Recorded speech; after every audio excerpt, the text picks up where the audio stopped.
안녕하십니까. 오늘은 계좌원과 관련된 이야기로 세 번째 마지막이 되겠습니다. 오늘은 지금까지 살펴본 계좌원에 대한 이러한 역사적인 배경과 내용에 비추어서 이 계좌원을 중심으로 한 우리나라 과거, 현재, 미래에 대한 우리나라의 어떤 점검을 한번 해보는 시간으로 마련해 보겠습니다. 이 계좌원이란 것은 우리나라에 어떻게 보면 전범이라고 제가 말씀을 드렸는데, 이 계좌원이 우리나라와 어떤 역사적인 맥락에 있어서 큰 작용을 했고, 또 앞으로도 어떻게 우리가 이것을 이해하고 나가느냐에 대한 이해를 살펴보는 것이 매우 중요한 일이라고 생각합니다. 자, 그러면 계좌원과 우리 한국 문인화에 있어서의 과거, 현재, 미래에 대한 문제를 한번 간단하게 점검을 해보기로 하겠습니다. 제가 한번 문인화의 사적 발달에 대해서 이야기한 바가 있는데, 전통 회화는 북종화가 있고 남종화가 있다 그랬죠. 남종화가 있고, 요게 남종화가 이게 문인화입니다. 요게 문인화인데, 북종화는 사실주의적인 일반적인 회화고요. 남종화는 문인미술이 주도된 그러한 산수화를 중심으로 한 사군자 이러한 것이 남종화가 있고요. 그 다음에 민화가 있다고 이렇게 대별을 한번 한 적이 있죠. 자, 그래서 오늘은 북종화와 민화는 일단 제외를 하고 전통 회화에 있어서의 가장 대종을 이루는 대표적인 남종 문인화가 직접적으로 관계되는 것이 계좌원이라는 점에서 한번 생각을 해본다는 것입니다. 그래서 이 세 가지 중에서 이 남종 문인화가 과거와 현재, 미래에서 어떻게 적용이 되어 나가느냐를 한번 살펴보자는 것입니다. 전통 사회에 있어서 말하자면 시기적으로 19세기까지 있겠죠. 19세기까지는 이 남종 문인화가 주종이 되어서 계속 발전을 해 왔던 거거든요. 이것이 20세기에 들어오면서부터 이 큰 변화를 일으키기 시작한다는 것입니다. 큰 변화를 일으키는 주된 요인이 몇 가지가 있어서 그것을 한번 지적해 보고자 합니다. 20세기에 들어서는 우리나라가 일제 침략을 받으면서 20세기 전반은 일제에 의해서 주권을 빼앗긴 상태에서 여러 가지 정치 사회적인 문제가 있었다는 거죠. 사회의 어떤 과도기입니다. 근대에서 현대로는 과도기라고 할 수 있는데 모든 것이 문제가 많이 있었죠. 그리고 1945년에 1950년을 부지로 한 6.25 사변을 해서 대체로 20세기 전반이 있고, 그 다음에 광복 이후 6.25 사변 이후에 현대 사회라고 이렇게 볼 수가 있죠. 그래서 20세기에 들어오면서 제일 크게 전통 사회가 붕괴하면서 크게 많은 사회가 변화가 오기 시작하지만은 특히 문예예술 방면에 있어서는 아주 큰 변혁을 맞는 시기다 이렇게 볼 수 있습니다. 가장 그 첫 번째로 한 가지 든다고 하면은 이 한문이 점차 그 지위를 잃어가면서 한문 폐지론까지 대두가 되어서 20세기 후반에는 한글 전용론으로 나가게 되는 거죠. 그래서 한문을 중심으로 한 한문학이 쇠퇴하면서 이른바 한자를 중심으로 한 문학의 세계가 아주 몰락을 하게 되는 그런 시기가 되겠습니다. 크게요. 그래서 두 번째로는 미술 세계에 있어서 전통 회화를 이렇게 보면요. 전통 회화는 남종화는 주로 문인들이 중심으로 해서 잘 지속적으로 잘 이끌어져 왔는데 20세기에 들면서 특히 1950년대 이후에 현대사회로 접어들면서 미국을 중심으로 한 서양 미술이 우리나라에게 이식이 되면서 그것이 전통회화가 몰락을 하게 된다는 것입니다. 그래서 회화가 서양 미술이 중심이 된 그런 상황으로 넘어가게 되죠. 그래서 그림의 세계라는 것이 전통사회에서 지필무견으로서 그림을 그려 나가던 그런 상황에서 이제는 초등학교 때 크레파스, 중학교 때 수채화, 뭐 고등학교 때 대상, 대학에 들어가면서는 유화가 중심이 된 그러한 미술 세계로 급변하게 바뀌게 됩니다. 그리고 또 세 번째는 서예도 회화와 같은 맥락을 한문과 마찬가지로 운명을 맡게 되는데 일제시대 때는 일본 사람들이 서예 교육을 우리나라보다는 강화를 했기 때문에 조금 잔존을 하고 있었는데 해방 이후에는 이른바 한문 폐지론이 맞서면서 교육 현장에서 한문이 폐지됨과 아울러서 서예 교육도 아주 몰락을 하게 됩니다. 서예 교육은 전통 사회에서는 굉장히 중심적인 교과목이 되었었는데 이것이 현대 사회로 서양 미술 세계에 적용이 되면서 서양 미술에서는 없었던 서예 세계가 굉장히 급속도로 쇠퇴를 하게 된 거죠. 서예 교과서라는 것이 있기는 붓글씨, 서예 뭐 이렇게 해서 책은 교과서는 나오는데 전혀 거의 보지 않고 다루지 않는 것이 서예의 운명이라고 이렇게 볼 수가 있습니다. 그래서 이 교육 정책에 있어서 한문 그리고 미술에 있어서의 회화와 서예 이 세 가지를 제가 거론을 한 것은 이 문인화의 세계가 뭡니까? 문인화의 세계가 시서화 일치된 것이 문인화의 세계라 그랬잖아요. 그런데 이 시라는 것은 말하자면은 한글시도 있을 수가 있습니다. 있는데 가장 큰 비중이 대부분을 차지하고 있는 것이 여기 보면은 한문학과 관련된 내용이라고 볼 수 있는 거죠. 한문을 중심으로 하는 시의 세계, 문학의 세계를 다루고 있는 한문이 문제가 있고 회화의 세계에 있어서 역시 회화가 전통 회화가 이어지지 않고 서양 미술이 들어오면서 동양 전통 회화를 밀어내 버렸다는 거죠. 그래서 회화도 급격히 쇠퇴하게 되었고 그리고 서예 마찬가지로 서양 미술에서는 없었던 거기 때문에 서예도 동시에 몰락하면서 말하자면은 20세기에 와서는 이 문인화의 대표적인 요소인 시서화가 동시에 몰락하게 되는 시대적인 상황에 처해져 있다는 것이 가장 문제가 된 것이죠. 그래서 이러한 한문이나 회화나 전통회화에 특히 문인화나 서예는 대학교에서 전문적인 교과목으로 다스려지지 않고 사숙에 의해서 개인적인 도제적인 사숙에 의해서 전수가 되어 왔던 거죠.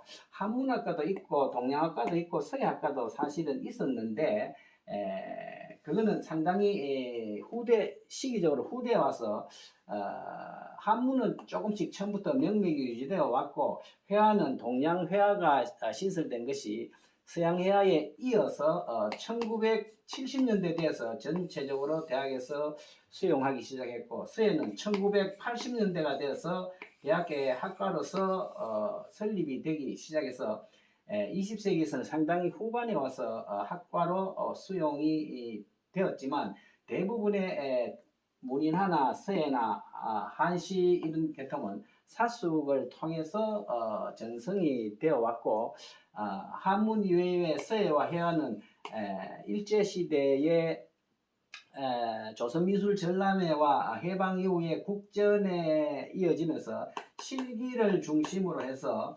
공모전이라고 하는 국전이라고 하는 공모전을 중심으로 해서 전승하게 해서 지금까지 이어져 오고 있는 상황입니다. 자, 그래서 근본적으로 20세기에 와서는 이러한 시서화 중심의 세계였던 문인화가 이렇게 모든 세부적인 과목이 쇠퇴하고 몰락함으로 해서 현 시점에 있어서의 우리나라의 문인화라는 것은 상당히 문제점이 있다고 볼 수 있습니다.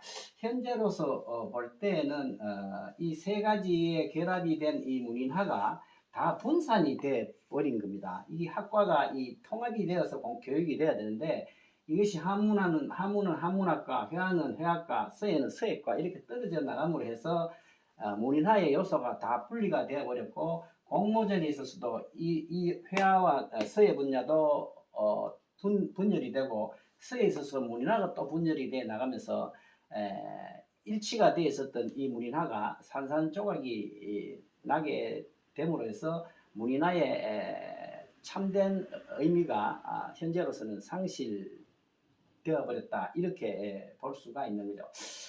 사실 현재 우리나라의 상황을 보면은 한문학과는 명맥을 유지하면서 현실적으로 잔존은 하고 있는 상태입니다. 그리고 회화과는 1970년대 동양학과가 시설되기 시작하면서 21세기에 들어오면서부터는 점차 이러한 시대적인 추세에 의해서 몰락하게 됨으로 해서 회화과에 대해서 동양학과는 가장 늦게 생겨서 일찍이 망하게 된 거죠. 그래서 실제로 우리나라 서울뿐만 아니라 전국적으로 동양회화과, 이른바 한국학과는 거의 90% 이상이 폐과가 되어 있는 상태죠. 서예학과도 회화과보다 동양학과보다는 한 12년 늦게, 15년 이상 늦게 출발했는데 역시 서예과도 90% 이상이 폐과가 되어 있는 상태입니다. 그래서 이러한 시대적 상황 때문에 실제로는 이 세 요소가 결합이 되어 있는 문인화가 바람직하게 발전한다는 것은 불가능한 일이라 이렇게 볼 수가 있습니다. 자, 그래서 이러한 상황을 잘 생각을 하면은 지금 우리나라에서 이 문인화 영역이라고 할 수 있는 것은 실제로 공모전을 중심으로 해서 명맥을 이어오고 단순한 명맥을 이어오고 있다는 것입니다. 이 문인화에 있어서 대표적인 영역이 산수화라고 그랬죠. 산수화는 아예 우리나라 동양화단에서 완전히 거의 몰락을 해버렸습니다. 미나도 사실 한국 회화 중에 영역이지만 우리나라는 미나를 대학에서 다루지를 않았어요. 그러니까 미나는 아예 초기부터 사실 동양학과에서 달아줘야 되는데 미나를 관심을 두지 않음으로 해서 미나는 민간에서 역시 최근에 21세기에 들어와서 민간에서 새로운 관심이 형성이 되면서 요새 많은 부음을 일으키고 있는 거죠. 자, 그래서 이 문인화를 결합하는 것이 앞으로 재결합하는 것이 하나의 문제인데 현재 상황이 이렇게 되어 버린 것입니다. 그래서 어떻게 보면 20세기에 들어오면서 전통 문인화가 근본적으로 사실 몰락을 했다 이렇게 볼 수 있는 거죠. 그래서 폐과가 돼버린 이런 상황에 이르고 있다. 이것은 일단 참작하시고, 자, 그러면 과연 이 상태를 어떻게 복원할 것이냐 하는 것이 하나의 문제가 될 수가 있겠죠.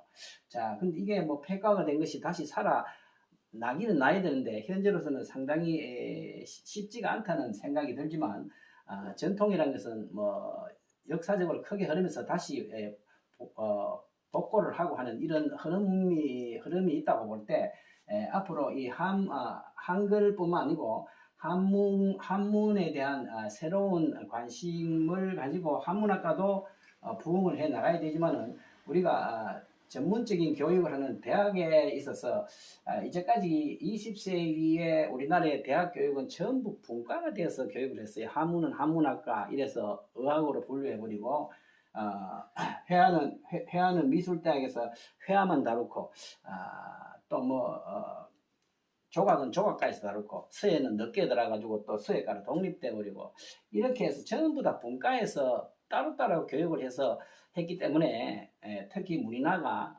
현대적으로 발전할 수 있는 어떤 구조가 되어 있지 않았다 이렇게 볼 수가 있습니다. 자, 그래서 앞으로 이 문인화의 전통을 개선 발전하기 위해서는 한문학과 더불어서 한글문학, 한글 문학에 대해서도 역시 발전을 시켜 나가야 되겠지만은 해화, 서예 이것을 통합적으로 교육을 시켜야 된다는 거죠.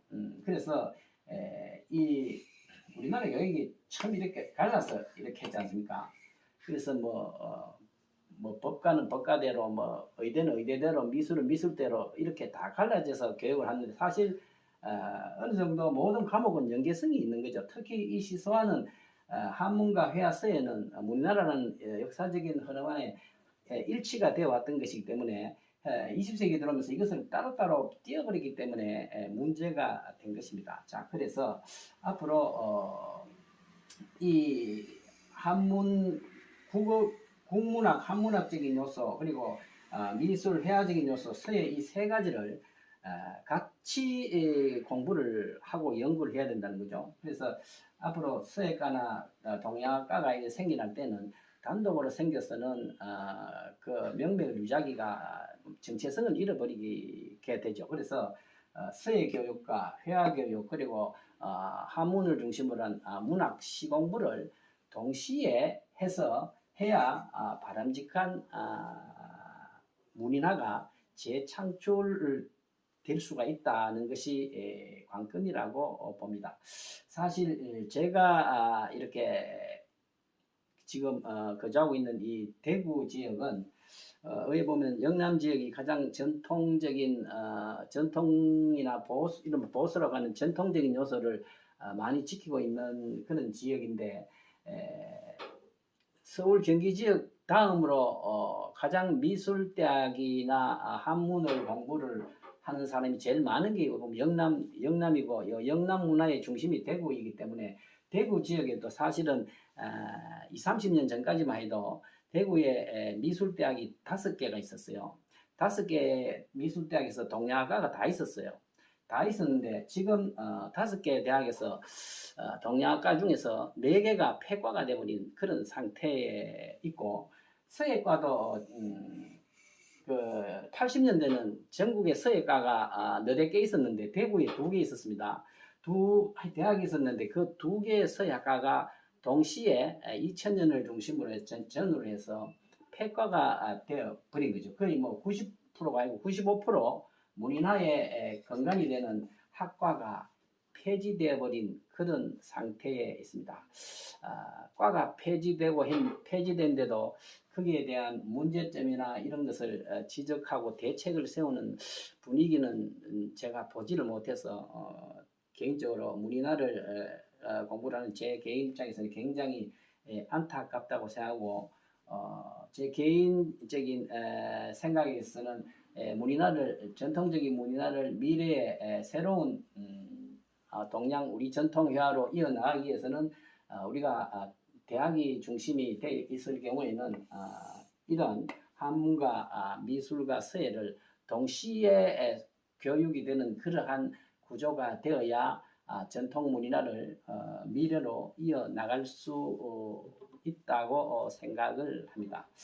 자, 뭐 이런 정도로 해서 문인화에 대한 이야기를 하는데 여기서 한 가지 최종적으로 제가 계좌원과 연결해서 이야기하는 것은 이 계좌원이 이런 사회적인 변화도 있었지만은 대학에서 학과를 신설하면 그 텍스트가 있어야 될 거 아닙니까? 텍스트가 이 계좌원이라는 게 제가 말씀드렸죠. 1970년도에 복사본이 나오고 1980년에 한글 번역본이 나온다 그랬습니다. 이렇게 이 계좌원이 동양 전통 문인화의 가장 말하자면은 뭐 바이블이라고 할 수 있는 게인데 그 책이 나온 게 너무 늦게 나왔다는 겁니다. 그래서 거의 뭐 1세기나 지나고 난 뒤에 한문 교육이 폐지가 돼 가지고 계좌원이 원문으로 나왔을 때 읽을 수가 없는 겁니다. 원문이 나와서 읽을 수가 없는 상태인데 어떻게 문인화를 연구를 할 수가 있겠느냐 하는 것입니다. 그래서 이 계좌원이라는 것을 어떻게 보면은 현대로 부활을 시키는 것이 문인화를 부활시키는 관건이라고도 할 수가 있습니다. 계좌원에는 주로 회화를 중심으로 기법상으로 회화를 중심으로 되어 있지만은 이 계좌원의 이해를 중심으로 해서 거기에 나오는 여러 가지 한자 원문 한자 있죠. 그리고 거기에 나오는 시들 이런 것들을 공부를 해서 한문학적으로 좀 보강을 하고 계좌원에서는 서예를 뭐 집중적으로 다룬 건 아니죠. 뭐 화보이기 때문에 아울러서 서예적인 요소를 보강을 하면 되는 것이죠. 그래서 계좌원을 새로운 관점에서 우리가 동양 회화의 아주 대표적인 표본으로서 공부를 해 나가면서 이런 계좌원은 문인화의 아주 핵심적인 책이기 때문에 그걸 공부하면서 이 시적인 요소와 회화적인 요소를 공부를 겸할 수 있는 그런 방향으로 나가야 되지 않을까 하는 생각입니다. 자, 지금까지 문인화와 관련해서 계좌원에 대한 이야기를 3회에 걸쳐 했습니다. 모쪼록 참고하셔서 여러분이 보다 바람직한 문인화 작업을 해 나갈 수 있기를 기대합니다. 예, 감사합니다.